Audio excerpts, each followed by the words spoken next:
Welcome everybody. Yeah, I just introduced me and Leonie. So this is Leonie to my left. I don't know where she is in your Zoom account.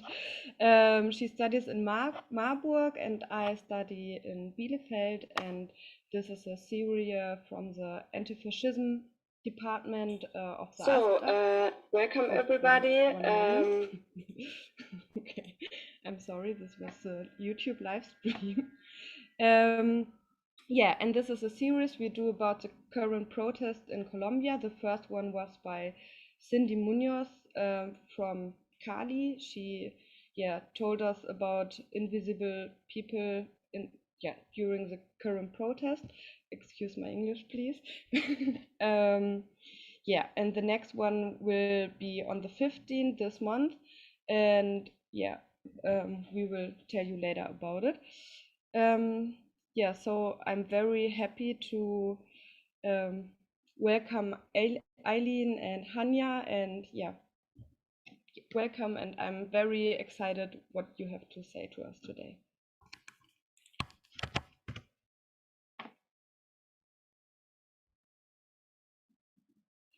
And one thing, if you have questions of understanding, we can help, especially Leonie can help with translating in German or in Spanish. So Eileen, welcome. Thanks so much, Yuli, for having me. And I am here with my sister, Hania. I don't know, Hania, if you want to turn on the camera now. If I want what? Turn on the camera, or do you want to be? Oh, sure. So we can see you. Hi. Right. Yeah. Thanks so much. Then thank you and for all of you that are here. Maybe in this opportunity, I really want to thanks for this space. I am from Cartagena. I am professor and also an activist. I was born in a popular neighborhood here, but popular here in Cartagena, in the Caribbean coast. We mentioned that about the marginalized neighborhoods, right? Poor neighborhoods here in Cartagena. Then I was born there. My father is from a Black community that is called Rocha Bolivar, and my mother comes from an indigenous community here in the department of Sucre. And well, I am here just to show you maybe what kind of experiences I have lived during these historical times here in Cartagena, and also how my body, maybe as a racialized and feminized body, has lived different emotions and also hope in the middle of these things that maybe we can face up today from 28th April to now. Then I am so happy because I feel self-confidence or more confidence because my sister Hania is here. She is better than me in English, and then she is helping me to many things, maybe for editions and things that maybe could be important to show you the information in a better way. So thanks so much, Hania. I really want to give you maybe minutes to you can introduce yourself, because it's important to me that people here know who you are and why you are here with me. Thanks. Hi everyone. I'm Hania Gomez Gonzalez. I'm Arlene's sister, and I'm grateful for the invite to support her. I use in English they, them pronouns, so please refer to me as that. And I'm a graduate student at Princeton University, which is in Lenny Lenape land. As I mentioned before, y'all came into the room. We are talking from Kermari people's land. And so it's important for us to grapple with the spirits, of the folks that were removed from their land by the conquistadors. And I will be supporting Eileen, and I can also translate if you have, I don't know shit about German, but I do know some stuff in English. So I can also help out with that and maybe provide some context when needed. And yeah, thank you for being here. Thanks so much. Then I don't know if maybe you can zoom the PowerPoint slides. Maybe you can maybe zoom the screen. Yeah, like how do I? There is like a nice. And okay. A nice. Maybe there is something, an icon here up. A knife. Yeah, it's like hay como un ojito allí arribita, al lado donde dice Okay. it's like it's there. Yeah, maybe we can see it. Okay. Then yeah, the idea is to maybe introduce, give information about experiences of racialized and feminized bodies in the context of the general strike in Colombia. Then I took 2 pictures over there. You can see the number 1 is I am over there with 2 friends, Hector and Lisette. Lisette is Harold's brother. Harold is a young boy who was a soccer player, and he was assassinated by the police the last year in August 24th. And the other picture we are going to see, we are in front of the police. We are protesting and also demanding justice for Harold. It's in San Francisco neighborhood.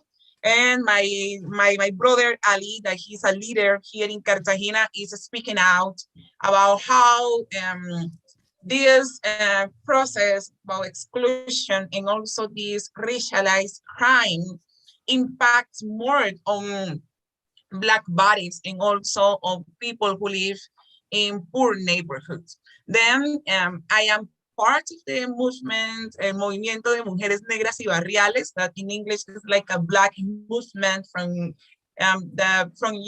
young women who live in different popular and poor neighborhoods. We created that movement in 2018. It's a movement that is confirmed by 15 and 20 young women that all that self-recognize as Afro-descendant. And we are trying to start different political process and also to organize ourselves from our neighborhoods in order to demand for our rights. And also we study history, we study the political implications and also how the colonial times impact on our life now. Then the next slides, I have some pictures and also the logo of the movement. I am over there with my comrades and partners. Also, okay, I took like a special sentence to start is what Rita Segato said, that race is a sign. Race is a trace of a history in the subject, which marks a position for us and indicates in our bodies the inheritance of this possession.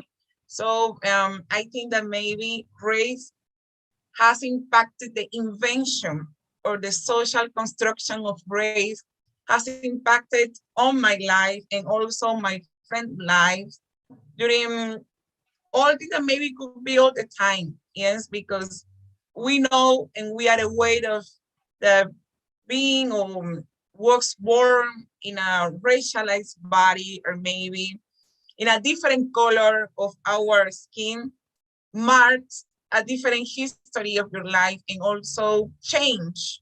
Yes, change your routine and change your daily life in comparison with other people that maybe are not with the same skin color and maybe don't have the same history than you. Then that's the movement, that's our movement. And in order to start the presentation, we think that maybe it's important to let you know where we are now. Then we are in Cartagena de Indias. Many people know Cartagena as the because of the tourism, because of the industrial things and development. Many people think when people think about Cartagena de Indias, they think or imagine Cartagena's beach or maybe as hotels, tourism, Miami or something like this, because that's the image that people have seen during many times in news, maybe in different websites. Then Cartagena is a city that have a great impact, that suffered the impact on colonial times. We can see on the PowerPoint slides, yo creo que podemos sumar, hacerle un zoom más amplio, Hania. We can see that the first yeah, picture is the transatlantic slavery trade. Then many people from Africa, our ancestors, came here to our land, came here to Cartagena in forced way. It was not volunteer. It was a genocide. Also, it was a deshumanization process. Then Cartagena is famous because it was the port of slavery times. Then here, where I am now, yes, was the enter of many people and ancestors who came here in a not volunteer way to work for colonizers and also to suffer many violence. Then what we're living now in the context of a strike, of national strike, is not different in comparison what we lived before, right? Then history times has passed, but the history is permanent, no? It's here, it's still here. Then on the next picture, we can see the contrast of the city of Cartagena. Then we can see that in 19th century with the neoliberal opening or globalization, Cartagena started a development of tourism and also industrial, and many people with power, with political power, economic power, started to create a strategy of model in which about real estate, no development. Then we can see now that Cartagena, no, is like that kind of Miami that many people know. We are going to see hotels, big tourism, and many people who come from many countries, and also the historical center, no, the colonial houses and many things. And on the other hand, we are going to see the Cartagena that we know, no? The real Cartagena we know. So it's like the Cartagena of Afro-descendant community, the Cartagena of Black people, the Cartagena where my sisters live, my sister from the movement live. Then that's like a contrast, right? Then I really want you to be focused on the real Cartagena, because that's the Cartagena that we are part of. We are members of that. We were born over there. Then that was like an important key points before starting the presentation. Then, well, then also we think that maybe it's important to mention the social conditions that we have. We have to map those maps show us how the Black people, Afro-descendant people live. Then on the right, okay, on the left side, we are going to see where Afro-descendant people live, right? Then the red part, you are going to see like where we live. Then if you can see that maybe here in Cartagena, we don't talk about apartheid system. When we mention apartheid, we think about South Africa, we think about United States, America, but we don't see that in Cartagena, we live it. We live it. Then the concentration that you saw in the last map is the concentration of Afro-descendant people. Then it's not just in terms of geographical ends, it also shows how we interact with the center. It's not a coincidence that many Black people and Afro-descendant people self-recognize as Afro-descendant people live in the same part, yes? And also the white mestizo, or people who recognize as white mestizo, live in other conditions, in social conditions. Then the second map we have, for example, the population, literate people, and they say literate because they don't read and they don't write. And it's not coincidence that more than 50% of people who don't read and write live on the same part where Afro-descendant and Black community live. Then I show that because we are talking about exclusion. We are talking about marginalization and also apartheid, right? Then this is just one of the most important reasons why we are on the street now. That's one of our anger against exclusion in that dynamic of interaction that represent apartheid process in our city. Yeah, and also we have here the percentage of segregation. Those are also we have the 70 percentage from 75 to 100 percentage of people who don't access to sewage and also to clean water, electricity, and many public services are those who are in red. And it's not a coincidence that there are the ones who self-recognize as Afro-descendant Black or is Afro-descendant people. Then that's just for about Cartagena. Okay, then in order to continue to our presentation, I have here a route guide. I hope I can have enough time. Then Hania, if I talk too much, tell me because we have too much slides. Then I will try to be so punctual with many information, important information. To read also the experiences that I have written about what I have faced up during these days from the strike, national strike. Then we have memory bites. Next, I'm going to start with the timelines of resistance. And at the end, photos and videos that we have taken during these days.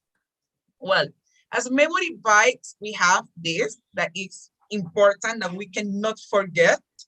Then we are SOS Colombia, that is the hashtag that we are using during this national strike. Then one of the memory bites that I really want you to know and to have present is that this government is the continuation of Álvaro Uribe Vélez, right? That is the same government of falsos positivos, no? Positive false. That was a scandal and also deshumanization process in which innocent people were killed by members of the Colombian army during the presidential period of Uribe, and then they were presented as insurgents, guerrilla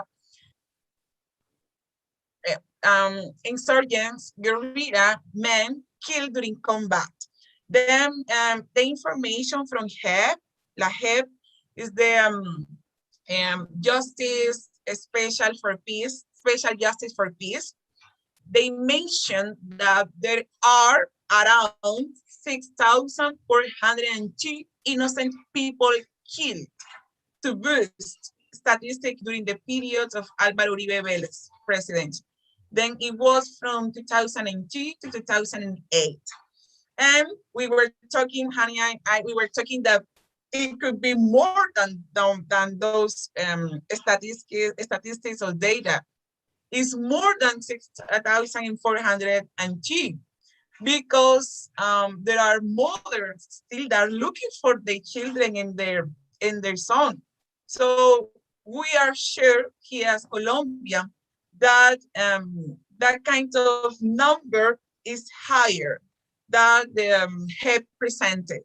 So I think that maybe we need to recognize that we are here under Álvaro Uribe's government, right? We are here under the continuation of that kind of person who gave the order to assassinate innocent people, right? And who Now, continues to give the order? No, that yeah, like the order keeps on being like como given. Mhm. yeah, exactly, right? What happens now, for example, right? Who is giving the order to kill and assassinate people on the street, young people, protesters? Who, right? That's our question. And also we have other memory bites. We are in one of the most unequal country in Latin America. Then here we can see the map. We took that from the data from World Bank. So we can see how it moved. The figure, here we have the Gini, that is the distribution of income and equality. Then the Gini index of 0 represents perfect equality. Then the index that is close to 100 means that it's perfect inequality. Then here in Colombia, we have 51 percentage, okay, 51.3 percentage. Then it was in 2019, it was in 2019. Then it means that we are increasing that kind of inequality. The income or the economy is growing up, but it doesn't mean that most of the population can access to that kind of resources, right? It means that an elite, a minority part of Colombia who have the power and also who are the owner of land, they have, they got that kind of wealth or income. It's not well distributed. It doesn't, that kind of wealth or resources or income that the country produces in terms of goods and services don't get to us. We cannot access to us, right? It is concentrated. And also we have the other maps and graphics that mention how much we have spent in military expenditure. And it's something that make us feel anger, also disappointed with that kind of government that we have, because okay, no sé si puedes acercar, please, maybe zoom for the map. The first one or the second one? Yeah, we can see that, pero puedo ni siquiera el título, que es lo que está allí, how much, okay, there is, okay, the percentage, yes, or GDP. Then we have 3.1 percentage that they spend from our GDP, and it has increased during the years. It has increased after the peace process was signed. Then we can ask, or we can reflect about how much we have spent during the army conflict and how much they have spent after the peace process, right? In military. And also we have the other map. Yes, it's about arms imports. Then we can see the graphic and it has increased, right? Then it's obviously that this government doesn't like peace process, it doesn't like all kinds of mechanism or strategy of peace. They have spent too much in military things, arms, and also have imported too much. And if we talk about education, for example, we ask, how much do you spend as government in education? Why here in Cartagena we just have one public university? Why we as students, we have to pay too much, for example, in private university? And that's our question, is about inequality. We talk about it. We talk about that kind of things now. And right, and also we have these numbers that, as Hania said, is not just numbers. They are humans. They are people who have been killed. Then, for example, here we have 300,000 people killed during the armed conflict. And also we have the data, the numbers of how many people have killed during the strike, the national strike. And it makes us feel, it makes us reflect, no, on what kind of life we have, what kind of government is taking decisions, right? And also since 1886, we have had 38 presidents, and those presidents, none of them are from the left political part. They are from the right political part. And it's something like now that we are living this kind of violence, with the police brutality and also the repression on our bodies, we are sure that we are living in a dictatorship. We are sure that we cannot talk, we are banned to talk about rights. We are not free to go to the streets to protest. We are not free to discuss that kind of topics in a public space. Then if our freedom is not legitimated, we think and we are sure that we are living in a dictatorship government. Then those are the memory bites that we have for now. And I really want to pass to read some experiences that I have lived during these times.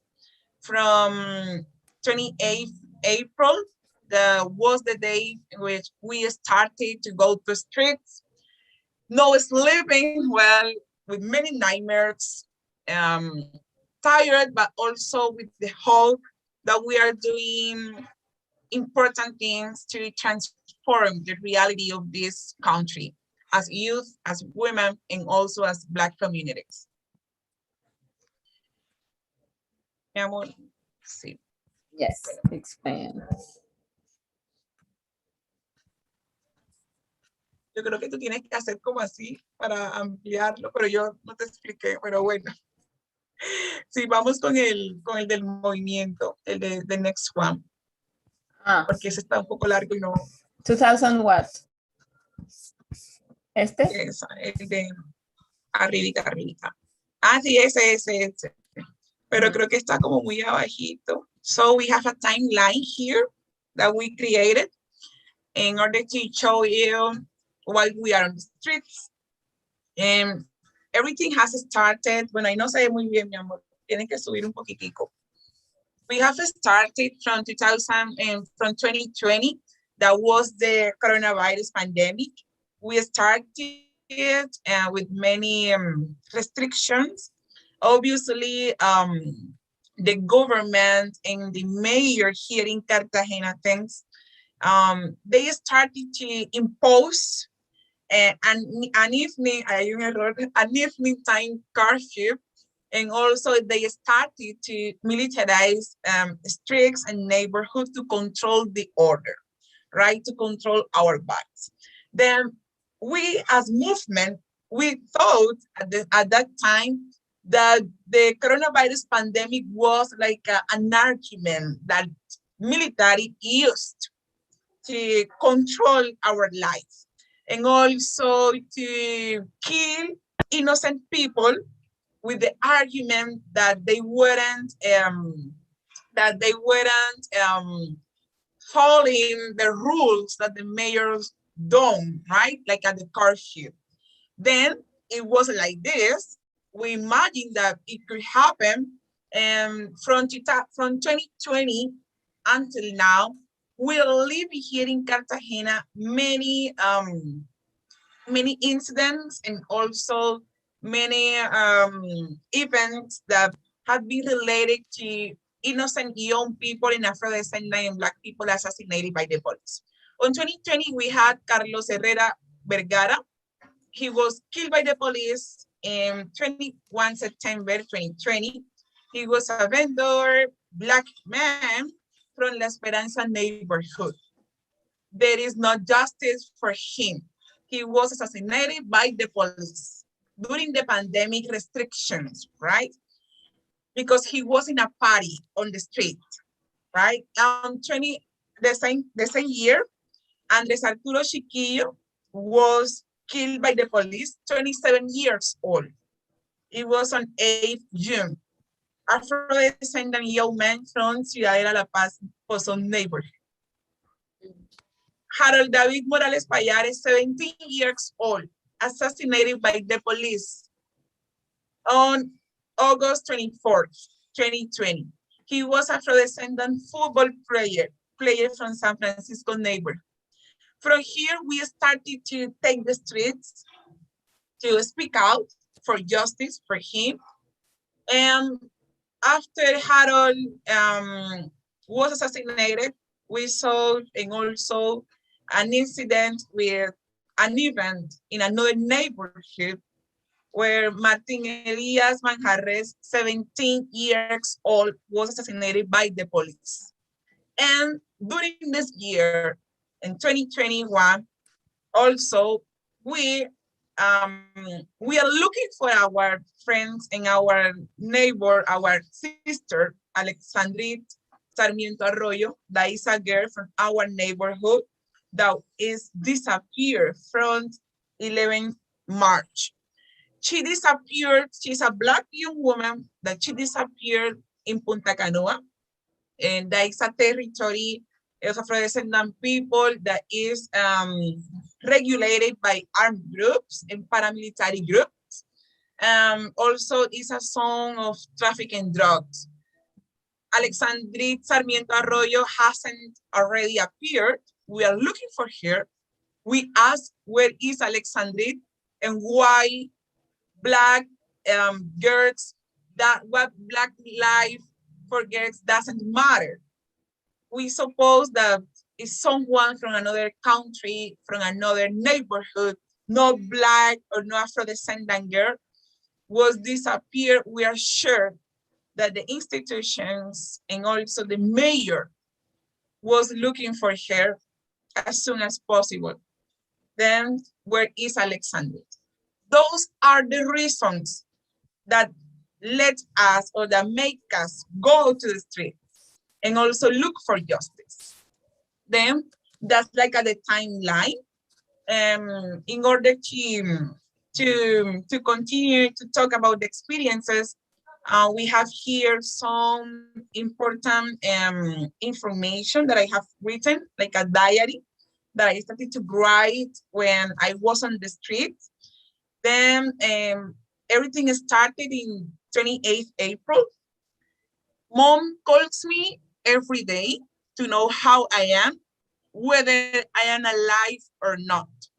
My father doesn't. He supposes that I am on the street doing what makes me feel alive, taking action for the principle I believe in. He just waits for me to visit, maybe on the weekend, to see how I look. He doesn't ask me anything because he knows my answer. My grandma prays every night before sleeping. She spends all day watching TV, and when the news arrives, she gets worried. She says, youth are dying, leaders and youth have been killed. Then that was one of the experiences, narrative that I have written, because this national strike also affects our emotions, also affect our family relationships, also affect how we live every day. Then I remember, for example, that everything started to get worse when after the peace process in 2016, when the peace agreement was signed between the FARC guerrilla and the government. And it also get worse when in 2018 during the presidential elections, where the majority of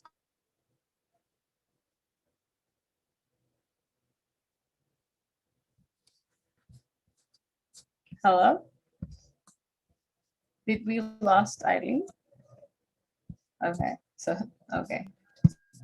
Yeah, she said at the beginning it's raining right now in Cartagena.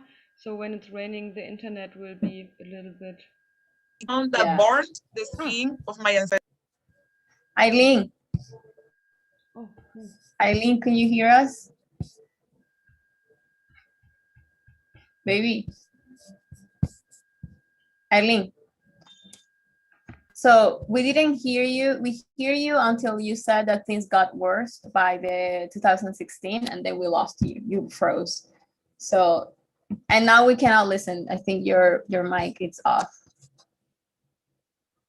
Right, thanks. Yeah. Okay. Now, All good. yes. All good. Right, yes. I started to write like a diary about the narrative that I live since the strike, the national strike. Then I was like I mentioned what my grandma said, that she was so worried because youth were killed and also because leaders and activists was like the military center of this government, right? Then I was talking like I was mentioned the song or maybe things started to turn it out differently, not just because we are spending most of our time on the streets fighting for our rights under Cartageneра's strong song, the very same sun that burned the skin of my ancestors while they were escaping from slavery. They endured hardship when they established in Rocha Bolivar as a free Black and Afro-descendant community. And so I call upon them to sustain me, to give me the strength to keep the good fight. Then it was like a metaphor that I started to create with like in relation with the experience that I have had when I walk on the street fighting for my rights. And also I thought of my ancestors when they were walking to Rocha Bolivar, like the Black community where my father comes from, with the same song and also with the same power and energy of freedom. Then I think that maybe I live the same thing, like that freedom feeling working here at the Caribbean coast for my rights and also for the transformation of this society. Then I had the experience also of 3rd May. It was a horrible experience because, it was the day I felt more in risk. The smart, it wasn't like this. No, it wasn't that, but it was another day.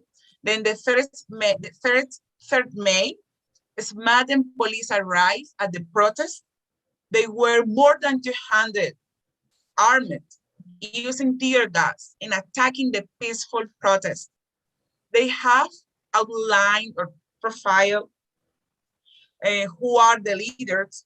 They have all the information they needed to intimidate us.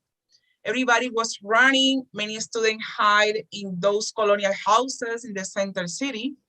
Then the mayor here in Cartagena was watching us from a rooftop and also trying like to give an order.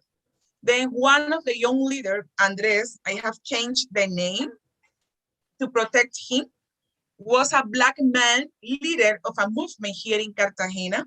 He was persecuted by different cops who were in a motorcycle. We were so close. I saw one of the police behind me and he dropped his gun and tried to adjust the trigger to kill him. I thought he was going to kill me. The other police told me that my cell phone had fallen. I didn't believe him. I thought it was a strategy to make my head bow and to start to shoot at me. Fortunately, it wasn't like this. I just thought of Andres, the leader, the youth leader. At the moment, I remember what happened to Harold in San Francisco when he was assassinated by the police. I remember that when a black man runs, when a black protester runs, immediately police think we were robbing or doing other things, except running because we don't feel safe. Fortunately, Andres is alive now. The police didn't shoot. Fortunately, it wasn't another Carlos, Angels, Martins, or Harold's case, and we are alive. But I mentioned that narrative because it's really hard to live this. It's really hard to be in a context that we feel that we are going to be assassinated, that we are going to go out and we don't know how or when to come back home.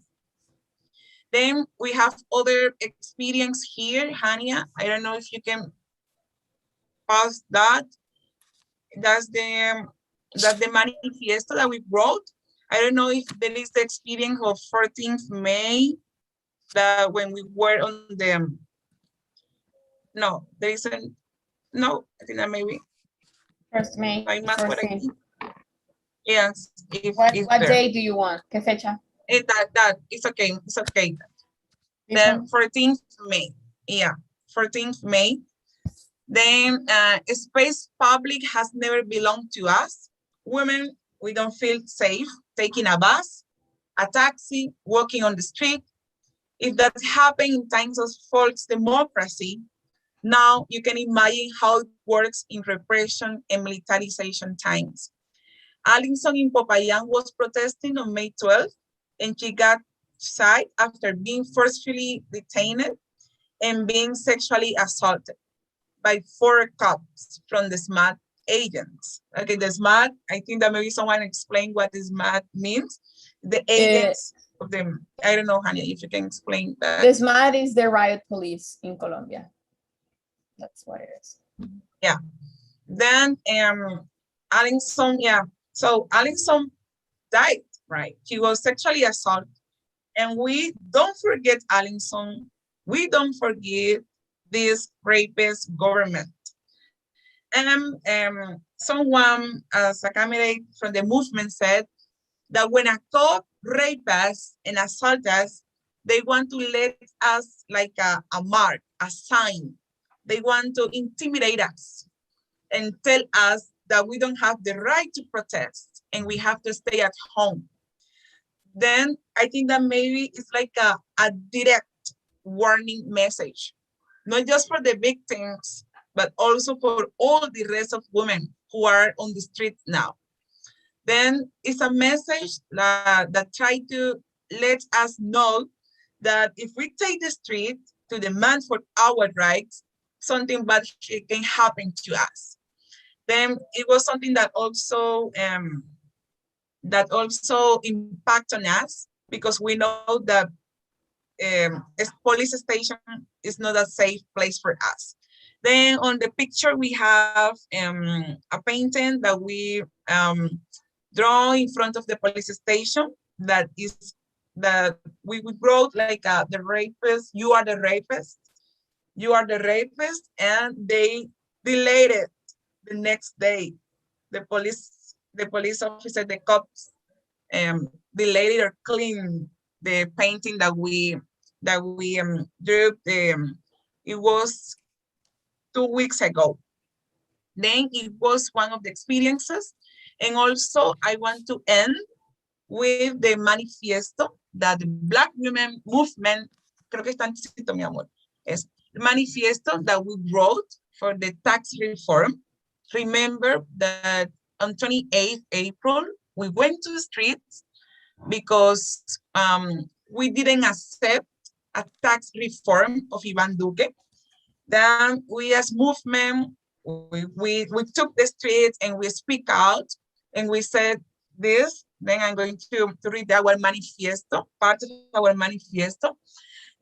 then we don't want our bodies to continue to be the workforce for the production of the wealth of those who hold public and private power, of those who took over Mother Nature to plunder her, and of those who strengthen the military apparatus at the cost of our work.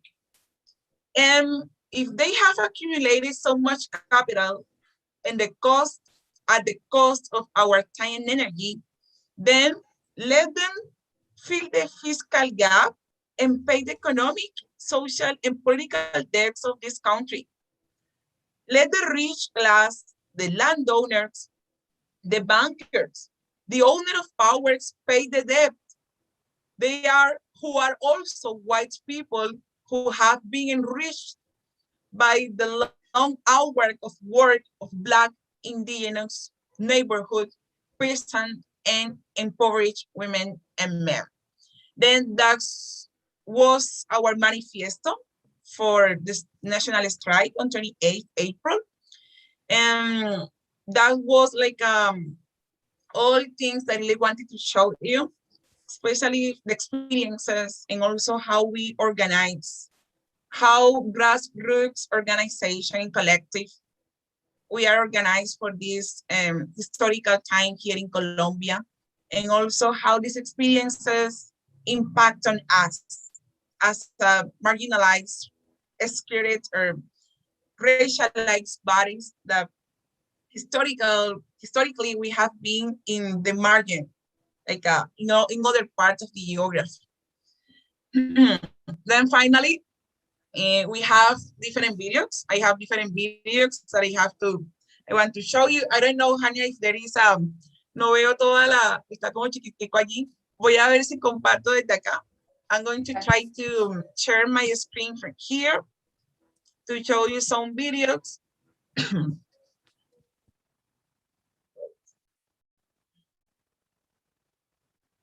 me check.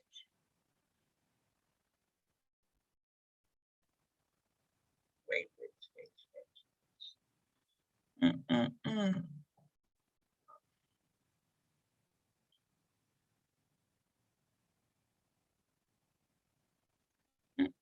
Moment.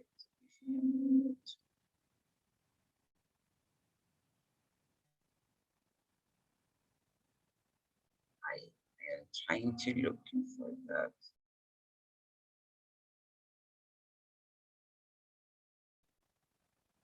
Me avisan si puedo ver, pueden ver pantallita.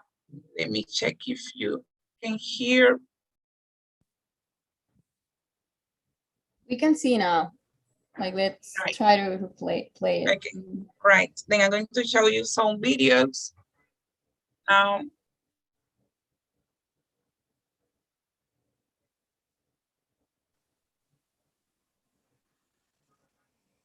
¿lo escuchan?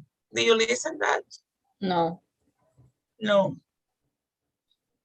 Bueno, I don't know how to put the sound here.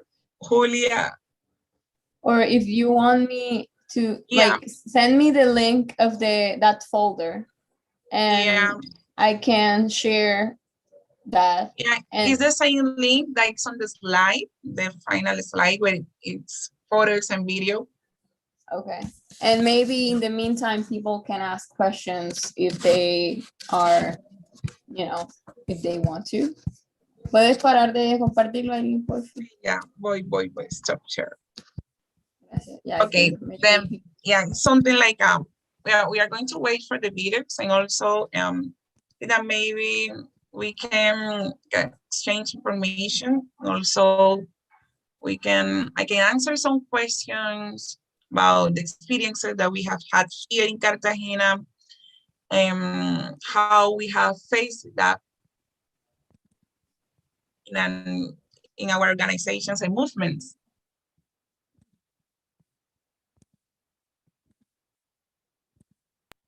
Okay, can you all see this? Yeah. Okay, let's try with this sound. ¿Eso se escucha? Okay. Sí.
want me to show another one? Or do you want to keep it like that? Let me check. Déjame ver qué hay por allí. Déjame ver. Well, yeah, it was a video. Las marcas This one? This is the Alexandrite. Yes, Después it was this about one. Alexandrite. And also it was the 28th March we had there. Then you can put whatever you want. You can put the Alexandrite video and also that. It's okay. Que permite alzar la voz en contra de la reforma tributaria, sobre todo las mujeres estamos saliendo a la calle, porque sabemos que a las mujeres pobres, precarizadas, esto nos impacta mucho mayor. Durante la movilización. Well, creo que había otro por allí. Bueno, yo creo que podemos dejarlo por allí. No sé si podemos colocar el de Alexandre. Yes. Yeah. Los actos públicos en Cartagena para presionar el retorno de Alexandrite Sarmiento hasta ahora no dan resultados satisfactorios. Si fuese una mujer de otro barrio con poder económico, político y social, ya hubiese aparecido. ¿Dónde está Alexandrite? Esa es nuestra pregunta. 2 meses sin Alexandrite. ¿Dónde está Alexandrite? Los operativos de búsqueda y la recompensa. Okay. Yeah, it was just like some videos. I decided to show you about Alexandrite. We are also protesting for Alexandrite life. We are also protesting for Harold's life, Martin's life, Andres Carlos' life here in Cartagena. After the same 9 young people killed by the police. And also we are protesting against all the reform that the government wants to impose us, because we know that it will expand the inequality, social conditions that we are facing now. Then that's one of our main reasons now. Then it just like this. I don't know if you have something to say, yes, to share maybe some questions.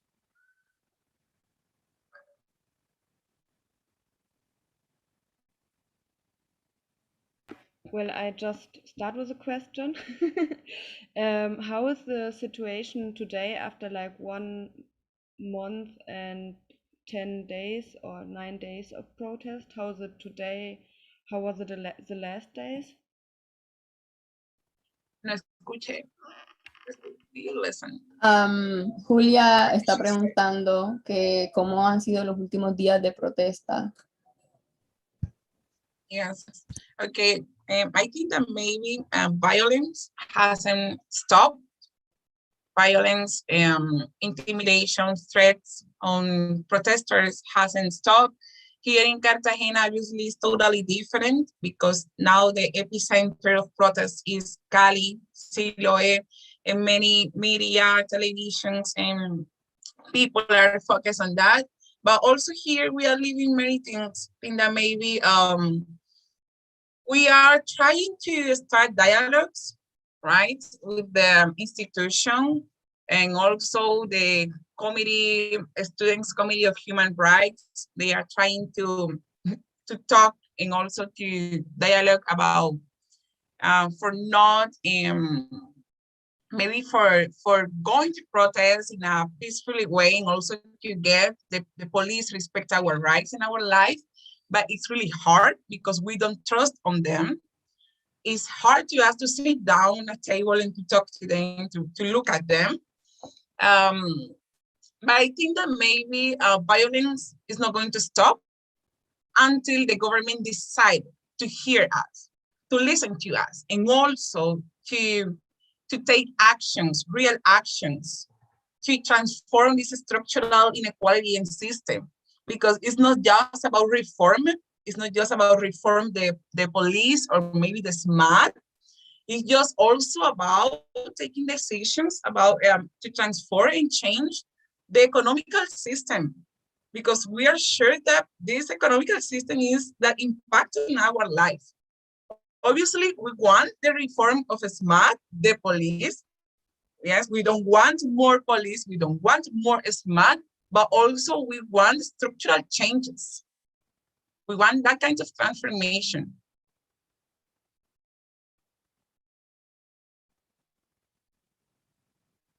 Doesn't listen. Listen that.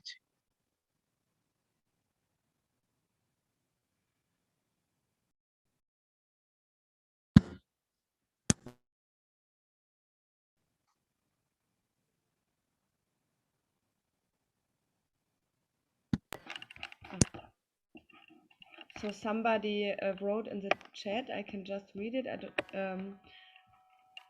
I just want to say thank you for that brave and amazing presentation. Thanks for standing up for us and for using your voice to let the world know what is really happening in Colombia, taking into account our flight as a black and peripheral community. El pueblo no se rinde, carajo. Yes, el pueblo no se rinde, carajo. Yes, we don't give up. Thanks so much. Yeah, We don't know how I wanna say translate our something. lines. Yes. I would like to say something, and it is related to, as Aileen was saying, there is a lot of attention in what's happening in Cali, which violence has been como overwhelming, right? There's a lot of attention in Bogota. There's a lot of attention in like what we call the coffee area or region, which is Quindío, Pereira, Risaralda, all of that.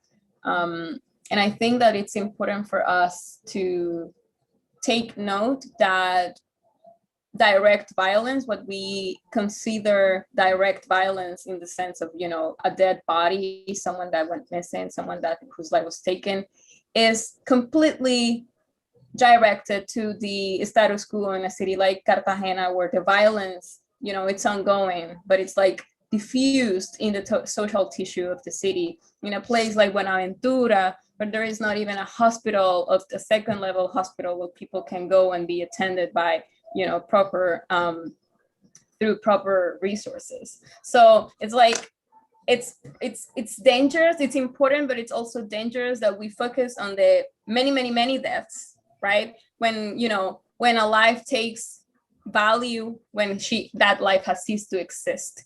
So it's like, what about we also, you know, try to level up in terms of the ongoing violence every single day in regions that have not been attacked by the army the same way, but we are under the constant siege of capital. So I think that's important. That's really, really important. And there's someone with a question.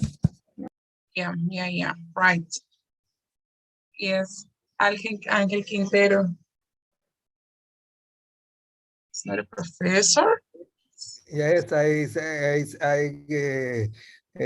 I'm calling from Puerto Rico. I'm Puerto Rico. Yes, Professor Ángel Quintero. Yes. Yeah. I just want to add one thing to the very, you know, very good presentation you gave, and is that really the struggle in Colombia is, of course, very important to the people in Colombia, but it's also important to the people of Latin America. And because there are a lot of processes that are happening in such a you know, very harsh way in Colombia that are happening in other countries, not as dramatically, but that are happening. So we are all very aware of what is happening in Colombia, and we of course give our solidarity, and also that you know that the struggle you are giving, you are fighting for, is you're fighting it for all Latin America and even for humanity. Thank you. Thanks, Professor. Yes, I am so happy to meet you and to see you here. I was tutoring the Estudios Afros in Claxo. I am the tutor of that kind of course, and I saw you. I know who you are. I am so pleased you can be here. I also think that maybe this kind of protest is like a Latin America dynamic. It's like, and for example, in Chile, I remember the Chile social outbreak, el estallido social de Chile, also marked or impact on us. What happens in Chile, what happens in many Latin America countries, also is like a reference, yes, to our organization. We said, okay, Chile is totally different, but also in Colombia, we have resisted for many times. From slavery times, we have tried to transform this social economic system, then we can do that. Then I think Latin American unity is important. Latin America is different, obviously. We are totally different, but what happened in one country in Latin America also impacted us. It gave us like energy to continue, to keep fighting, to know that we can do that, to know that we can break everything, transform everything.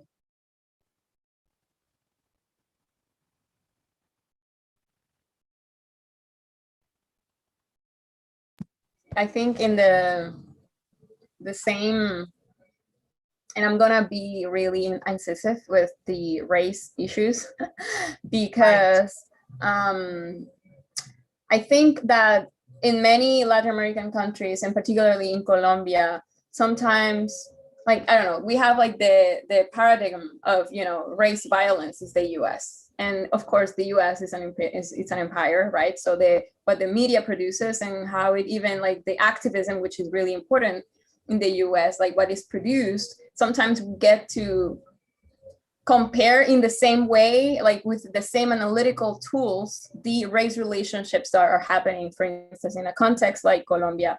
And I think there are many, many differences, and this is not going to be, you know, like a talk about race relations in Cartagena or in Colombia, but I something that I keep working on is everything that is shed, like everything that receives light is producing a shadow. And in the context of race relationships, in the context of the general strike in Colombia, we need to be aware constantly where the shadow is being casted, right? So for instance, we cannot say that most of the people killed during the general strike is Black. We cannot say that, right? Like we don't have the data to do that. But when someone is killed, it is unlikely to receive, when someone Black is killed, it's unlikely for them to receive the same amount of attention. It's unlikely for them for their families to receive the same amount of media coverage of people sending like I'm standing with you. It's not the same. So we are dead, like when we are dying, we're not the same, right? Again, as Eileen said, it is a war against the youth, and that youth is not the same. So let's think about, and I will finish with this, let's think about the maps that Eileen was sharing at the beginning, right? Like the segregation and all of that. And like if we think about the pressure, the economical pressure, the mental pressure, and all of that the pandemic brought, and all of the economic crisis that we're currently living in, right? Then the already impoverished conditions of Black folks are even put to a bigger level of stress. Like the levels of invisibility are even higher right now. And it's not just about, hey, let's make Black bodies visible for the sake of visibility. It's for the sake of wealth redistribution, right? It's for the sake of, you know, changing and breaking the system that has broke us so many times. I agree. Right. Yes. Yeah. And then Hania and Chris, I don't know when happened to what happened in the United States when the Black Lives Matter movement, ¿cómo se llama el joven que asesinaron la policía? George Floyd or cuál? Floyd, exactly, George Floyd. Then everyone was George Floyd. George Floyd. And I said, okay, then what is the difference between George Floyd and Harold's life, for example, or Anderson's life in the Pacific? Obviously, we have differences in terms of geography and where we are located. We are talking about United States, we are talking about Colombia. Then that kind of racism also impact on the life, or maybe where that kind of bodies live. Why George Floyd had more attention than other bodies that have been killed by the police, racialized bodies, for example. Or here in Colombia, then in the case of Dylan Cruz, that was also assassinated by the police in the protest in national strike in 2019. Obviously, that impacted on us. And also we ask what happened with the other racialized bodies and Black bodies that also were assassinated by the police. Not during the national strike, but maybe during other times, for example. And it's time to reflect on that. It's time to think on that. It's time to analyze that maybe, as Hania said, youth are different, and also race matters here. Here, our friends, brothers from neighborhood, they are stigmatized. I don't know if that's the word in English, stigmatized, right? Like there is like a stigmatization on our bodies. Then police and cops, militaries show us and show Black bodies from the neighborhood. Los jóvenes de los barrios from neighborhood, they see them like gangs member. Yes, then it's like they always send our bodies different. Then Black bodies situated in a neighborhood, in a poor neighborhood, then it means that you are trafficking drugs, or maybe in your home, at home, you are saving drugs, right? And they enter to your home, disorganize everything, beat you, and also threat you, intimidate you. Then race is a sign. Race marks. And it depends on many things. Hania has raised her hand. Then Yeah. So it's just that what you were saying made me think about something that maybe we haven't touched, and like, let me start saying, yes, all cops are bastards, and we call it all cops son unas gonorreas, just to, you know, call the attention upon the patriarchal connotations of the word bastard. And because two things can be truth at the same time, many of the forces of the police in cities like Cali and in cities like Cartagena are Black men.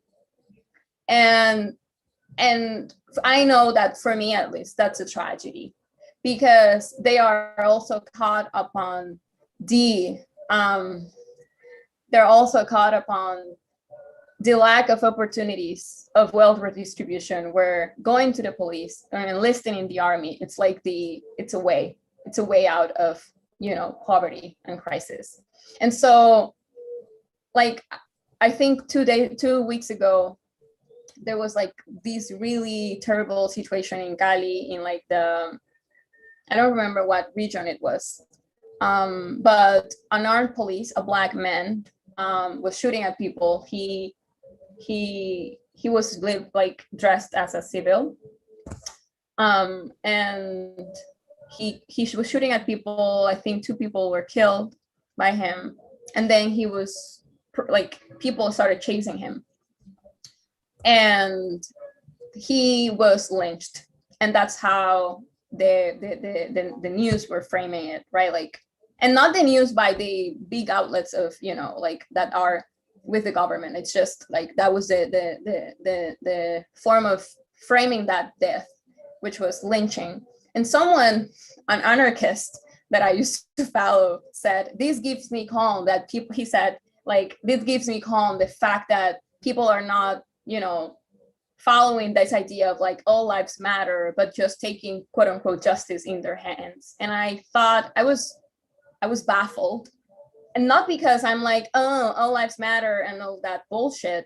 It's because I cannot live at peace in a world, in a city, in a country where Black people are lynched. You know, be it a police, be it an activist, not because, again, not all Black, like just because that's like a lingering violence of the afterlives of slavery. See, it's a lingering violence that persists within us, because then that person who was part of that criminal force was entitled and was armed to, you know, hunt their kind. So I think that there's like a wrap of really complex stuff, because in many of the in the legal procedures, right, of the people that being killed here in Cartagena, for instance, the people that, you know, pulled the gun were Black men from the communities, from the same communities, you know. So there is like also, with the existing of the police as it is in this colonial like matrix, right, it's a constant harm to the communities, constant, and not just because of the who's pulling out the trigger, but because they're killing themselves. They're killing themselves. And I wanted to pinpoint that. Yeah. And finally, Julia and Leonie, I know that we have, I think that maybe we are in time, I don't know. No. What? Total interesting. Please go on. I'm just like overwhelmed by all these informations, and I'm okay. Please. Yeah, thanks. Then, for example, I was in the, obviously our movement, we were on the audience. No sé si audience. Hania, you can help me with the audience. I don't know if maybe that exists in English. Audience, audiencia, right? We were on the audience, and I didn't know who were the police officers who have killed Harold. Then when I was in front of the screen and the hearing, yes, Leonie, that's okay, the hearing, right? And then when I was on the hearing, and I turned on the camera, and also I saw the police officers who were there, and they started to read where they live and who they were. I realized that one of them was my father's friend's son. I don't know if that's like this. Was my father's friend's son from the neighborhood that my father grew up. Then my father didn't know that. People from the neighborhood said, "Hey, Fernanda, my daddy, no, Fernanda, your daughter is working, yes, in something that is called human rights. Here in the neighborhood, people don't accept that someone poor, that if you come from neighborhood, you work on human rights. It's something really, it's in distance, right? Because they think that maybe it's for people who are in a middle class or maybe have an established economical things. Then my father said, what you are doing? What are you doing? Working for justice, working for something. Hey, you are putting in prison, in jail. You are working for putting in jail someone that is my son, that my friend's son from the neighborhood. Then it's something that impacted me. Obviously, because someone is someone from the neighborhood is familiar.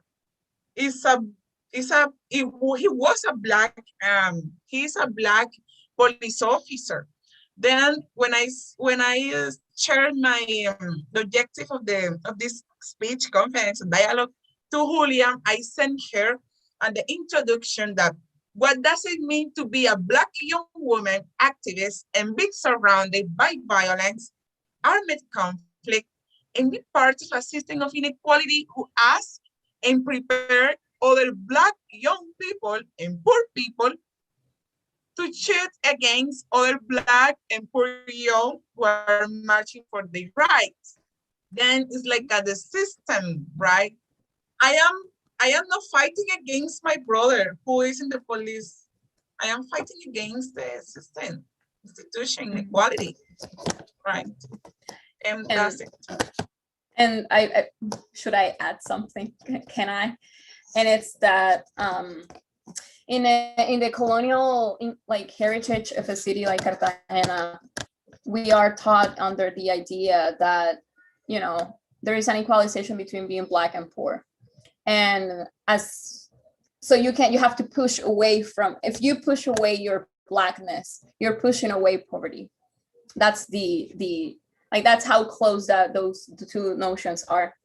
And I wonder, right, like in their training, in killing another Black kin, if there's that idea of like, I'm becoming something else with the blood of my Black brother or sister. You know, there's something that is extremely sacrificial and violent in all of this that do not happen the same way in the US or I think in the European countries. It's not the same.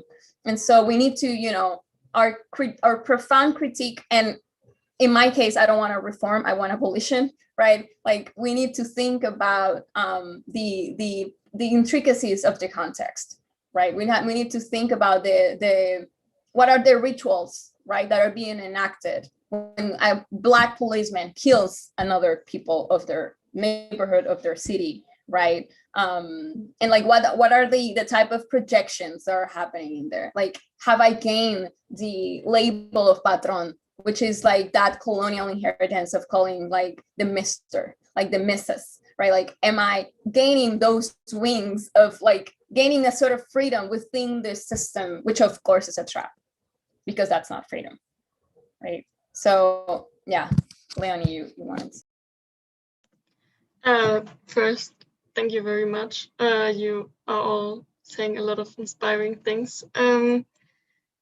A few days ago, I read an article that talked about feminist revolution, and it specified that a difference from heteronormative, the idea of heteronormative revolution, is that feminist revolution starts from the utopia. It's not the idea to do the revolution and then establish a utopian system or utopian practice, but to already start utopian practice in the small, in barrios, neighborhoods, for example, and to then walk to revolution. And with that in mind, my question would be, how are those utopian practices, for example? How is your movement, like the Movimiento de Mujeres Negras Barriales, how are maybe those movements within the context of the strike, but also beyond, maybe already doing such an utopian practice? Utopian like utopia, right? Está preguntando, do you want me to rephrase? ¿Quieres que te cuente, Erlyn? Yeah, if you want, yes. Thanks. No solo, así, si no lo necesitas. Yeah, maybe say, yes, maybe. I am sure that she asked that question, but if you want to refresh, it would be great.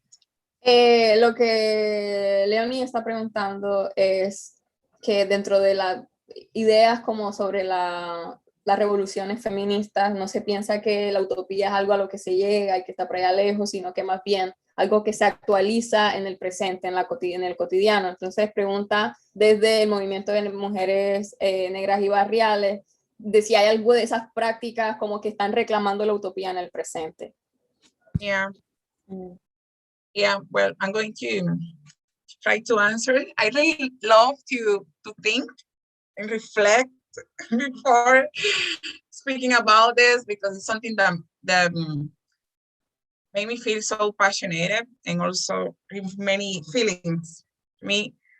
I think that maybe when we started with the movement, before starting from the movement, we were different, we were individuals, right? We were someone who were dreaming about a transformation, a social transformation, but in their own path, right? For example, one of my comrades, she was a militant from the Communist Party here in Colombia. I was creating Racialized organization. working with different youth here in the neighborhood. And also I was working in my neighborhood in the political organization as a coordinator of youth.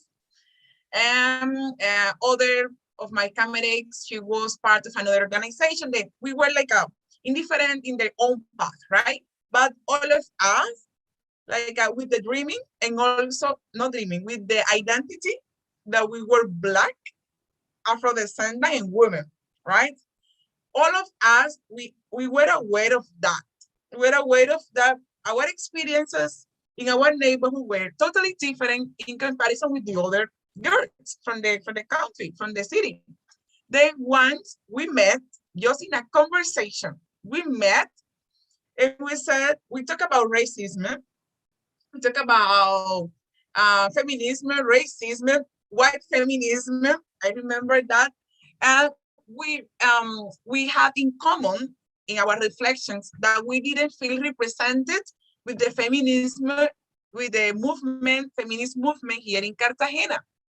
Then we said, hey, I don't feel represented on that movement because there are many, it's too much adult centrism. Also, there are too many white women, and we want something different. We want also to speak by ourselves. We don't want someone else to speak for us or write about us. We just want to write by ourselves. And we were so, it was like we were like an indignity. I don't know if it's indignidad and indignadas. We were so like, no anger, but we felt that we needed a change. And we started the movement. Then I think that maybe we had a dream before the movement. What the movement has led us is to settle down different projects. Yes, and also we want revolution. We believe in revolution, no armed revolution, because I think that maybe we have passed that history, but sometimes we feel so weak when we are in front of the police armed and they kill us and they kill our friends and brothers, but we don't want to use arms. But we think that we believe in revolutions, we believe in a transformation. We know that small actions, just for example, speaking, just in a dialogue, in a conversation, we create a movement. We create a movement that many girls feel represented or want to be part of because they want to work for their communities. Then I think that love and like a ancestral love, right? Like a ancestral love that let us take care of ourselves, each other, has been like our most revolutionary thing here, our utopia. The ancestral love to take care of ourselves and each other. To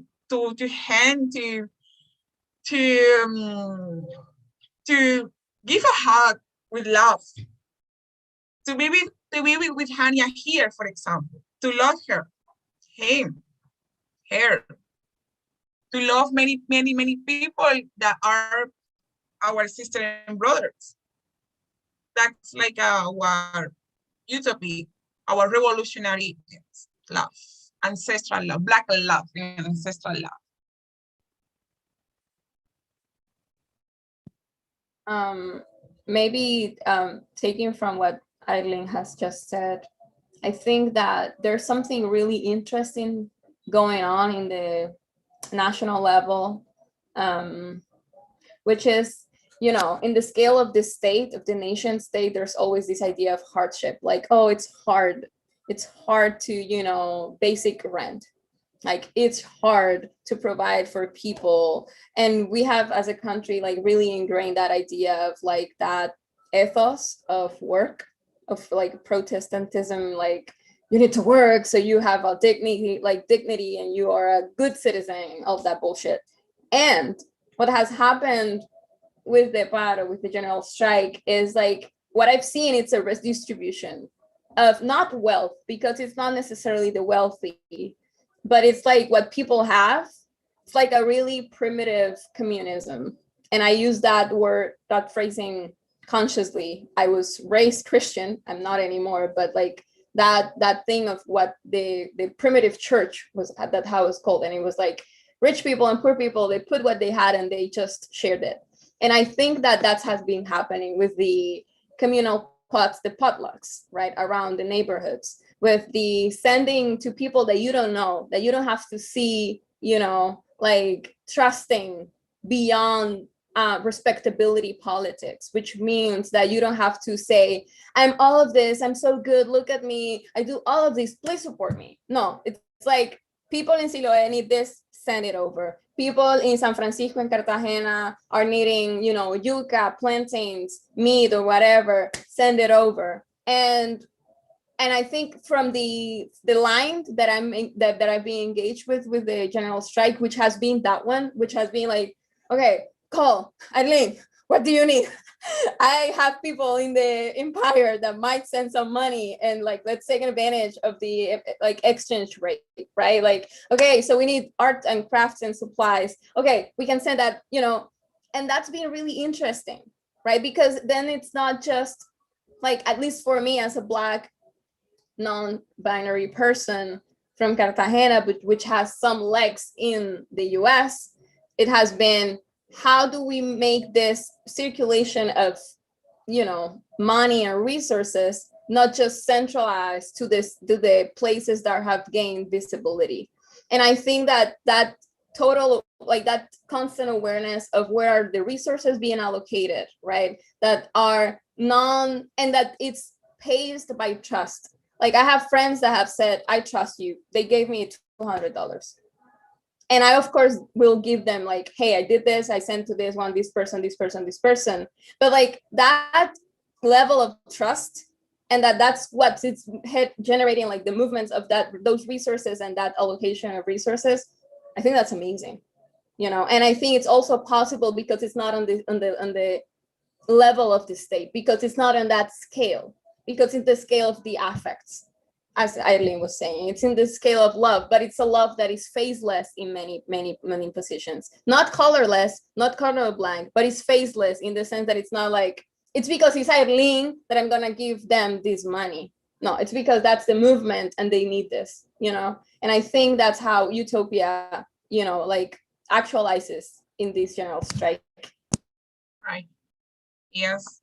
And also, I think that maybe it came from coronavirus pandemic, COVID-19. Maybe that kind of communism or solidarity was more visible, because in the community, always in neighborhoods, always we are going to see that kind of communitarian things. If you don't eat, if you don't have something to eat, I'm going to give you. I can call my neighbor and I can say, could you please give me sugar, salt, rice, whatever you have, because I need to cook for my children, for example. Then you are going to get something, because it's something that is a community. It's a community. I think that maybe from the pandemic also we could make that visible. With the national strike, I think that maybe also I have seen it. For example, to buy alcohol for the COVID-19, to buy masks, the things that people are really worried about our health and our life. Then people know that we are on streets and we have to take care of us. Also, we have to stop working. We are in a strike. We don't work. Then I realized, for example, that here in Cartagena, we have a movement that is widely movement of women. It's many women from different organizations, white, mestiza, Black, indigenous, whatever. And it's not a coincidence that most of white and most of Black and racialized women who are on the street, who have been during this month on the street, are Black.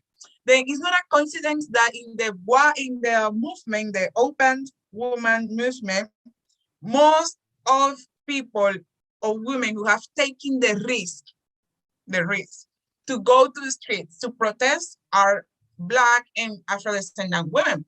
And we and we talk about it in the WhatsApp group. What happened here? Why someone who lives in another neighborhood, middle class neighborhood, in Manga, in Piela Popa, in the other neighborhood, why you don't go to streets? Why my friend, my camarade from this neighborhood, from the other, and why we have, okay, I go because I believe in that, right? And I need to go there. But why the rest of people, of women, don't go? And exactly why mestizo middle class? Then, solidarity also has worked, but I think that maybe we need to keep questioning and talking about, because there are things that we have to remove, that we have to mention. What is your solidarity if you don't ask me how I eat and what I do every day to go to the transportation, to take transportation or bus for going to the center to protest? Why don't you ask me if I have eaten, if I have had breakfast, for example, or had dinner? I am not working now, for example. My friends are also closed their business because they are on the strike. Then there are questions that people are not asking for. But solidarity is working, obviously. But we need to keep questioning. And that's it.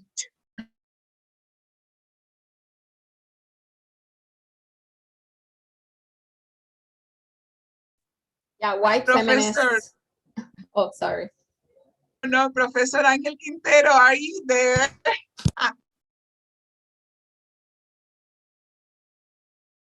Yes. Felipe has a raised hand. Hello, everybody. Thank you for the conferencia, excuse me. I am calling from Germany, but I am from Colombia. And I want to ask about how is the because in the videos I saw you are like always like singing and play drums, and I wanted to ask how is the if for your movement, like is music like how do I say, like herramienta for Tool. For this process, for this revolutionary process? Yes, maybe you can say something about the music in the protest, or music in your movement, in the movement. Okay. Yeah. So, yes. Lo pregunto yes, en if español. you can translate that in Spanish, it will be okay, it will be Lo better. pregunto en español, vale. Es que, o sea, pues vienen los videos que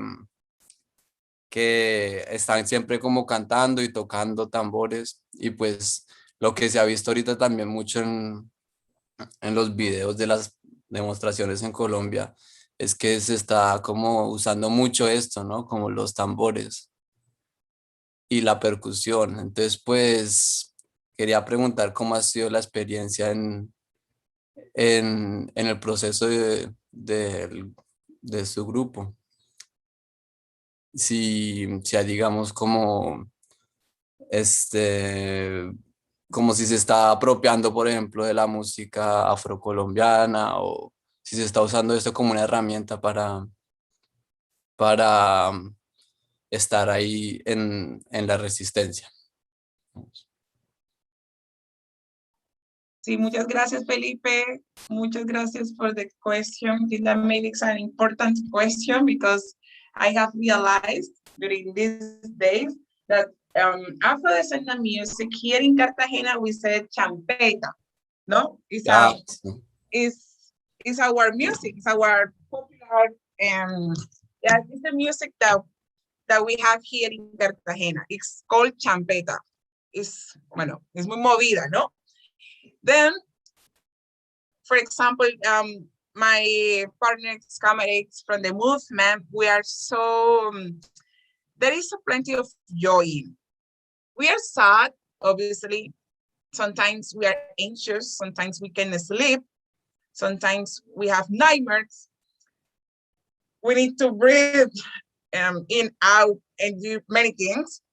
But when we are on the streets, in community with the rest of girls, it's a kind of joy and happiness that we cannot describe, because our movement, our body also are like not an instrument, because I don't want to instrumentalize my body, but it's like we use our body, our culture as a way to resist. We have adapted many songs. I didn't know how creative we were until this month, until 2 weeks ago, that we created a song. We adapted a champeta music, and we wrote many lyrics against the cops, against the government. And it was so perfect. And many people, media, were asking us, how do you do that with the rest of the girls? How do you write it? How long do you take to write it? It was at that time, it was at the moment. Then we dance a lot.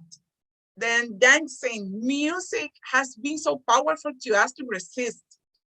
Music, if we think that we cannot start a revolutionary process without dancing, without music, we cannot stay in a place just talking or just reading a manifesto without music or drums.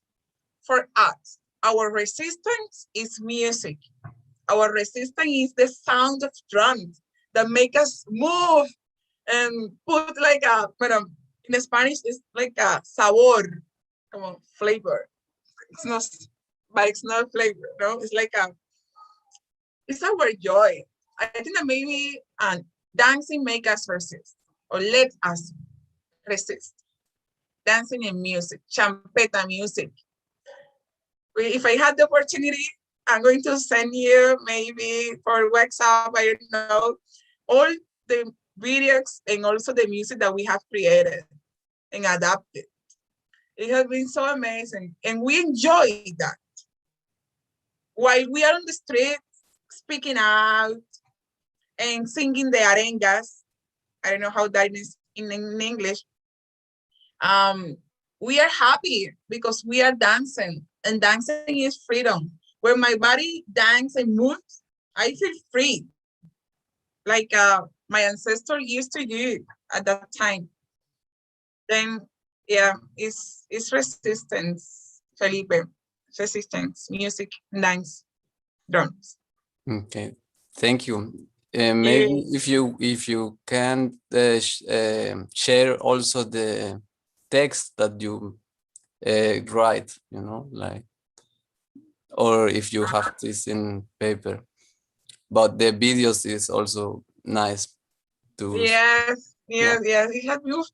For example, in Harold's March in San Francisco, it was so powerful. We created too many songs with the rhythm of champeta and also arengas, and community started to reproduce that and singing that. And they know that cops are bastards because the music said that. And they said that, and we said like, the police didn't carry me, police don't carry me, my friends do that. Like, la policía no me cuida mis amigas. El Estado opresor es un macho violador. El Estado opresor es un macho violador. Then, like, the government, yes, who oppressed is a rapist man. And we put that like in a music, like in rhythm. And all the community started to sing in front of the police station, el Estado opresor es un macho violador. El Estado opresor es un macho violador. And then it's like a our strategy also, not to let people know that we are angry and we are against that kind of institution.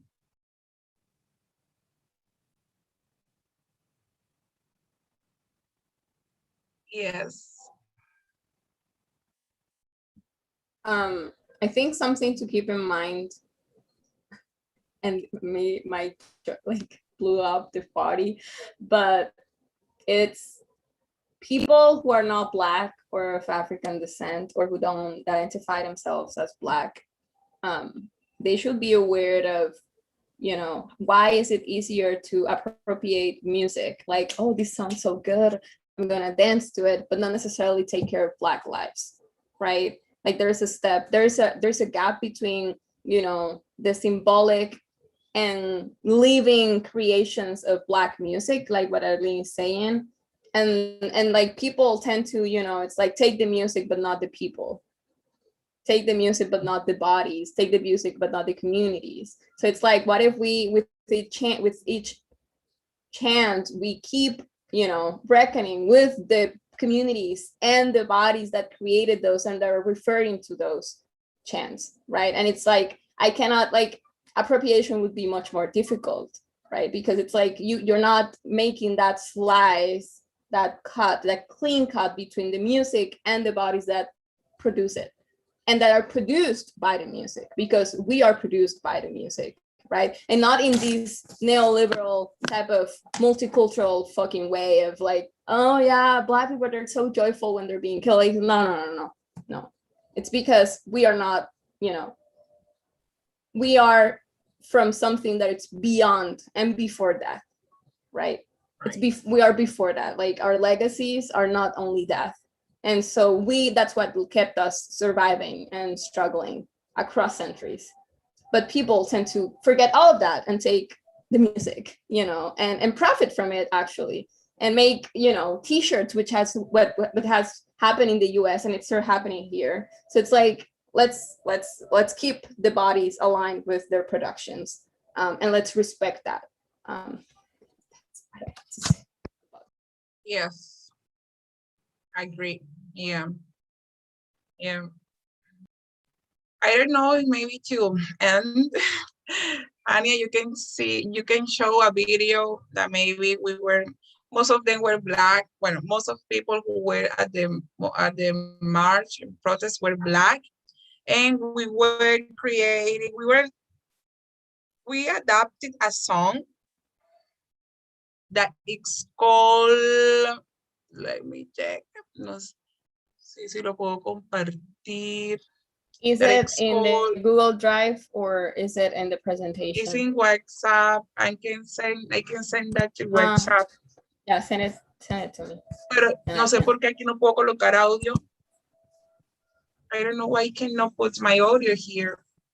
I'm going to try to put the audio here again.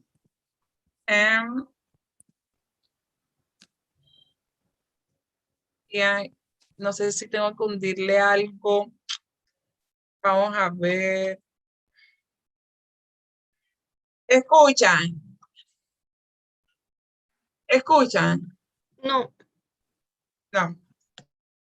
Bueno, yo te lo envío entonces. Then here, for example, okay, obviously, I am always motivating people to sing and dancing like this. So obviously we have to make the microphone to put the microphone in a democratic way. I am all the time singing.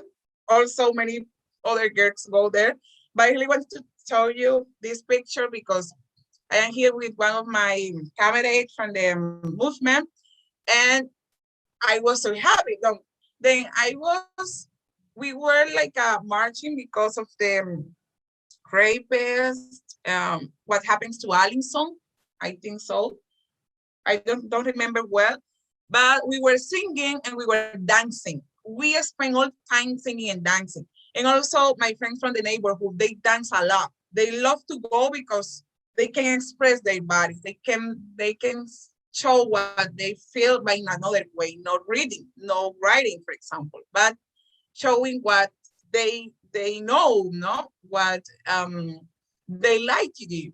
And all I want to send you, I'm going to send you, Hania, the video to show, to share with you the song that we adapted, and I think that maybe we can finish with that. And yeah, let me check. Where it is.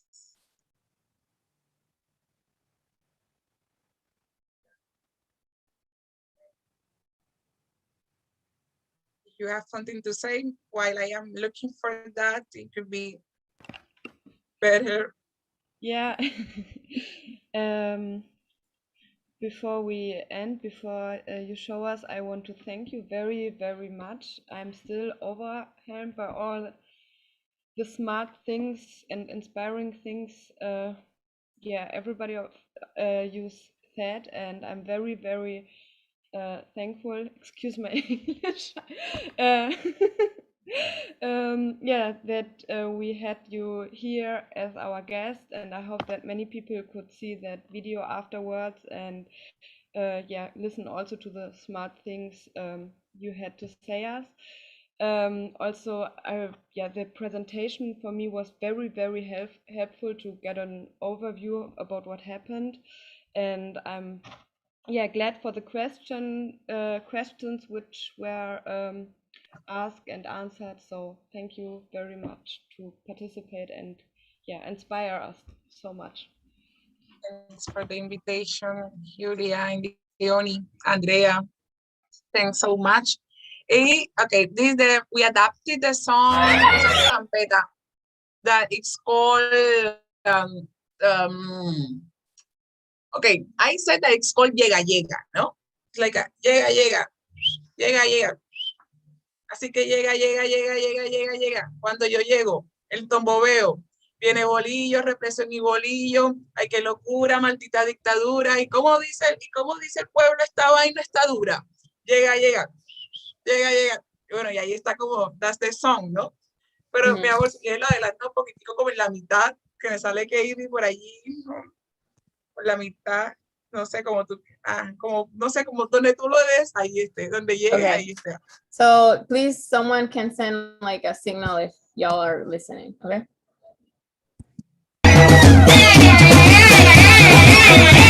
Are you listening? Oíste el punto donde salgo yo ahí toda.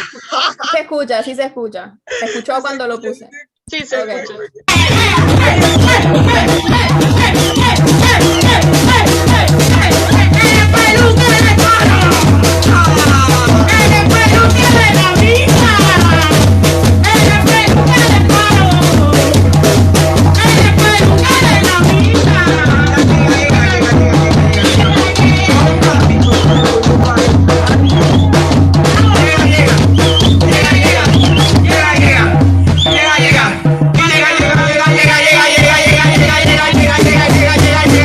Cuando yo llego, es como veo, tiene bolillo, me puse mi bolillo. Ay, qué locura, maldita dictadura. Y como dice el pueblo, esta vaina está dura. Cuando yo llego, es como veo, tiene bolillo, me puse mi bolillo.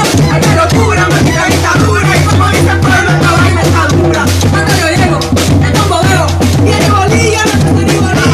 Ay, qué locura, maldita dictadura. Y como dice el pueblo,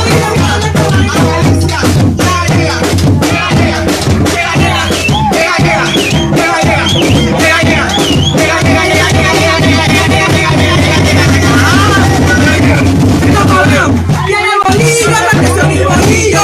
Ay, qué locura, maldita dictadura. Y como dice el pueblo, esta vaina está dura. Cuando yo llego, es como veo. Tiene bolillo, represión y bolillo. Ay, qué locura, maldita dictadura. Y como dice el pueblo, esta vaina está dura. Okay.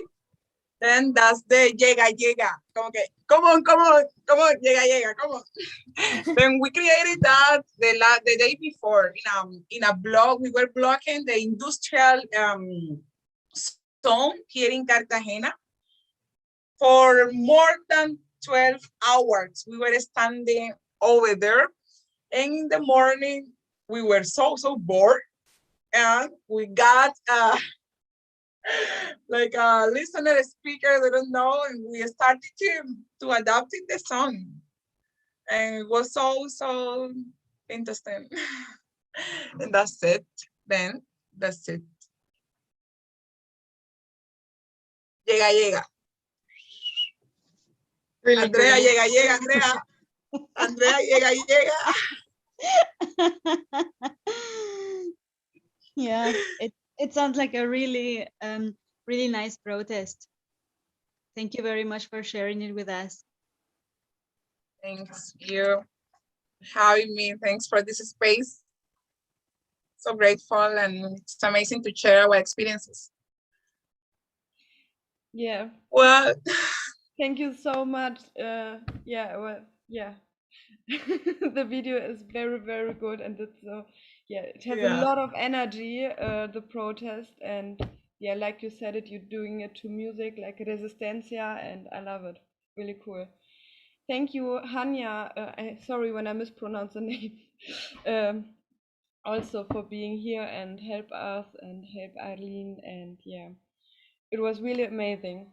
Thank you very much. Have a good evening, everybody who's in Europe, everybody who's in Latin America, or Hanya, you are in the States right now?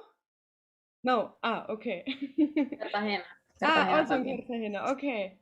So have a good day. The rest of us have a good evening. Thank you so much. And Thanks. yeah, Resistencia, and yeah, solidarity Yes. to Colombia. Yes. Gracias. La lucha continúa. Thanks so much. Chao. Thanks, Hania. Thanks, everyone. Thanks so Ciao. much. See you soon. Ciao. Bye. Ciao. Ciao. Llega. Oh, thank you. Eileen, there are many comments in the chat if you want to see. Nice. Thanks so much. Hasta pronto. Bye. Hasta pronto. Ciao.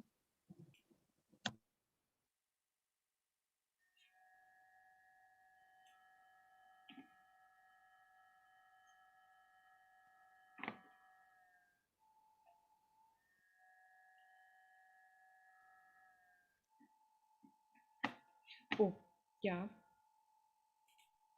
Moment.